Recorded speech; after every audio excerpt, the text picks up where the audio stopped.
우리 동네 동전마켓 유튜브 구독자 여러분 반갑습니다. 지난번에는 고려거란 전쟁 현종과 강감찬의 쿠데타 진압사건 최질과 기문 박진을 참살하다. 인문학처 세술이란 주제의 영상을 보내드렸는데요. 이번에는 고려여진 전쟁 고려전승기의 종말 갈라수 전투 인문학처 세술이란 주제로 영상을 보내드리겠습니다.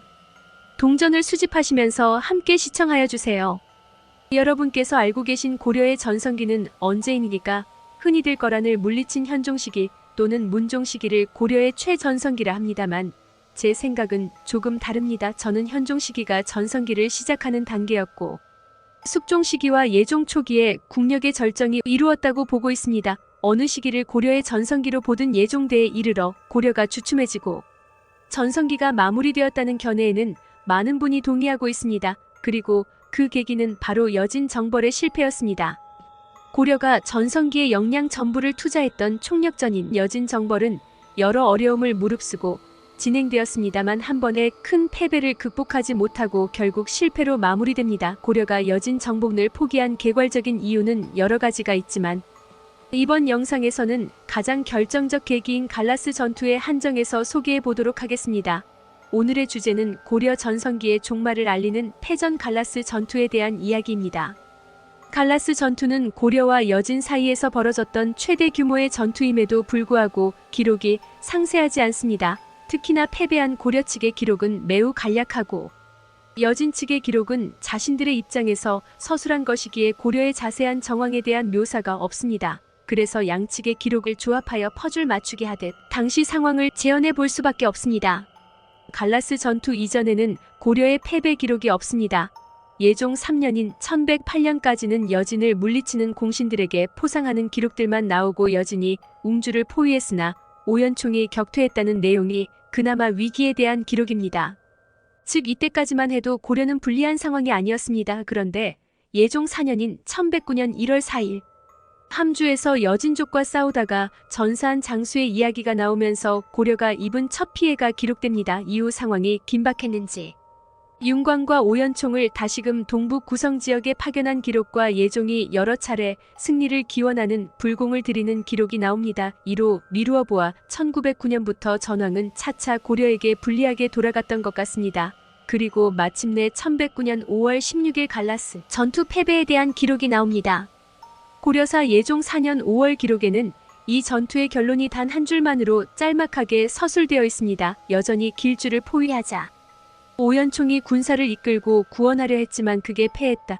추가적으로 고려사 저료 및 고려사 오연총 열전의 기록을 보면 여전히 길주성을 포위하여 성이 거의 함락 직전에 이릅니다. 그러자 오연총이 이를 구원하러 나섰으나 도중에 여진이 길을 막고 공격하는 바람에 크게 패하고 고려군은 무기를 버린 채 여러 성으로 뿔뿔이 흩어졌으며 죽거나 사로잡힌 자가 이루 셀 수 없을 정도였다고 합니다. 한편 여진이 남긴 기록이 임금사 삼유리 열전을 보면 상대적으로 구체적인 전투 과정이 묘사되어 있습니다. 갈라스 전투 직전에 삼유아리는 고려의 성 2개를 빼앗고 갈라스 전투 당일 3번의 전투가 있었는데 모두 삼유아리가 활약하여 고려군이 크게 패했습니다. 첫 번째 전투에서는 얼어붙은 물 위를 건너 도망치던 고려군을 삼유아리 여진군이 공격해서 거의 다 살해합니다. 두 번째 전투에서는 이동하던 삼유아리가 5만 명의 고려군을 만나 공격해서 후퇴시켰습니다. 세 번째 전투에서는 다른 여진 장수인 석적환과 합세한 삼유아리가 7만 명의 고려군을 상대로 대승을 거둡니다. 이에 석적환은 삼유아리에게 하루에 3번이나 많은 적을 무찔렀으며 위 기록으로 인해 갈라스 전투에서 12만 명의 고려군이 전멸했고 고려는 재기불능의 타격을 입었다는 얘기가 나옵니다. 하지만 이 기록 또한 아주 상세하지는 않은 까닭에 고려는 5만에서 7만을 더한 12만이 몰살당한 건 아니고 처음에 물리친 고려군 5만 명이 증원되어 7만 명으로 다시 싸웠다가 진 것이라는 설도 있는 등 고려군의 피해 규모에 대해서는 확실히 밝혀지지 않았습니다. 다만 가능성 높은 것은 세 번째 전투인 7만 명의 고려군은 오연총이 이끌던 주력군이 있다는 추정입니다. 아마도 길주를 구원하기 위해 이동하던 오연총 부대는 도중에 갑작스럽게 삼유아리와 석적환의 부대를 맞닥뜨리게 되었고 예기치 않게 벌인 전투에서 대패한 듯합니다. 고려는 구원을 위해 신속기동하던 중이었으므로 전투 모드로 전환해야 하는 반면에 여진은 이미 당일 2차례의 전투를 거치면서 지속적인 전투 태세를 유지하던 중이었습니다. 게다가 이 전투에서 여진은 최고의 맹장 사묘아리가 참전했습니다만 고려는 그의 비견될 용장인 척준경의 참전 기록이 없습니다. 그래서 만약 척준경이 이 전투에 참전했다면 어땠을까 하는 아쉬움 섞인 가정이 나오기도 합니다. 양측의 기록으로 미루어 볼 때 당시 고려는 이미 2개의 성을 여진에게 빼앗긴 상태였습니다. 그리고 해당 지역에서 각성을 지키는 수비군을 제외하고도 7만에서 12만의 병력을 운용하고 있었는데 갈라스 전투를 통해 그중 상당수가 괴멸적인 피해를 입은 걸로 알 수 있습니다. 갈라스 전투 이후 고려는 윤관을 파견해서 전황을 뒤집어 보고자 했으나 결국 포기합니다. 그리고 동북 구성을 여진에게 돌려주고 화친을 받아들입니다. 즉, 이 패배로 인해 고려는 여진 정복을 중단할 정도의 타격을 입었던 게 확실합니다.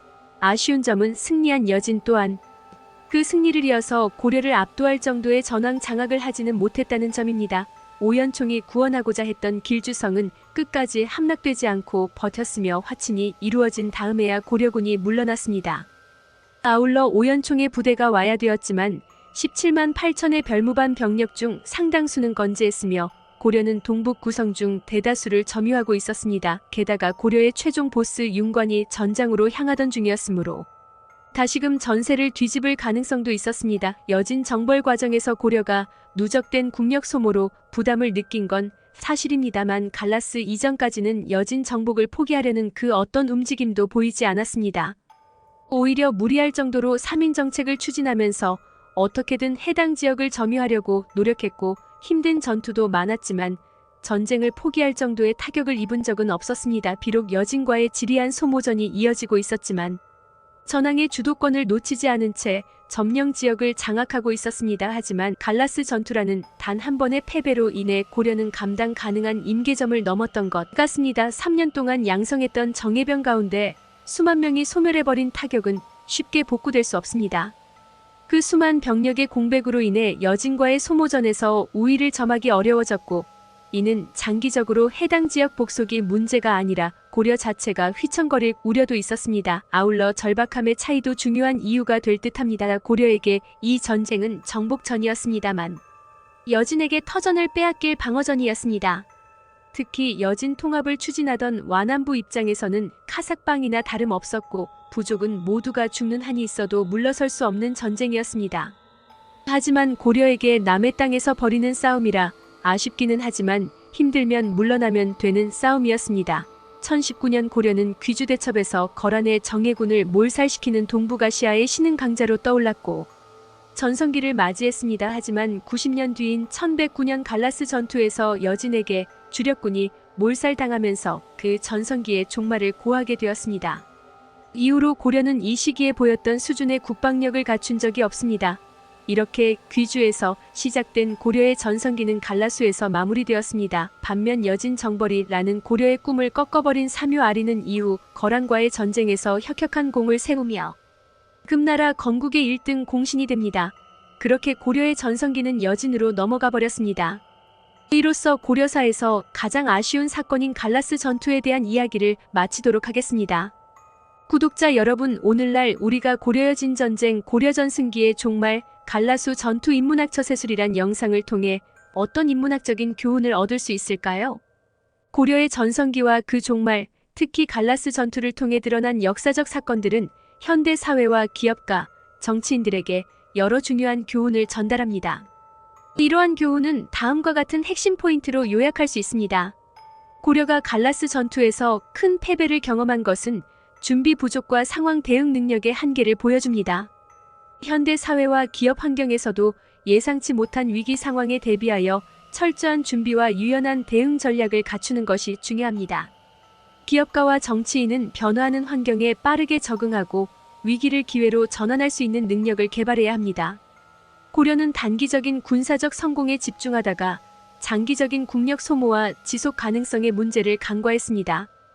현대의 기업가와 정치인들에게 이는 지속 가능성과 장기적인 성장을 고려한 결정을 내려야 한다는 교훈을 줍니다.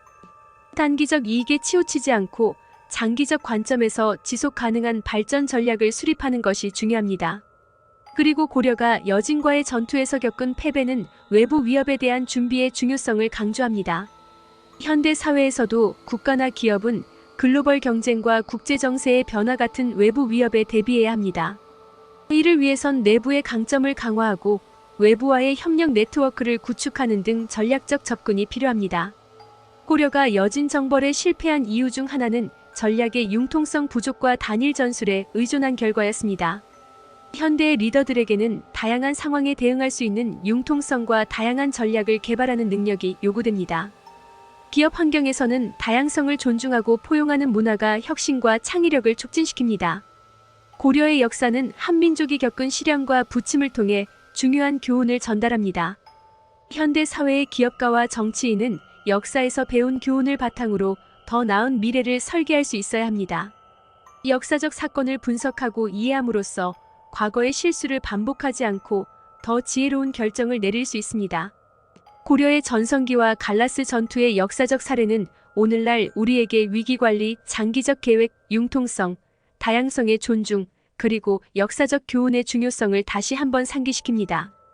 이러한 교훈은 현대 사회의 복잡한 문제들을 해결하고 더 나은 미래를 위한 지침으로 활용될 수 있습니다. 우리 동네 동전마켓 유튜브 구독자 여러분, 오늘은 여기까지입니다. 계속적으로 동전과 지폐 수집에 관한 다양한 영상과 역사인문학에 관한 다양한 영상을 보내드리겠습니다. 이 영상이 유익하셨다면 구독과 좋아요 꼭 눌러주시면 감사하겠습니다. 다음 영상에서 또 만나요.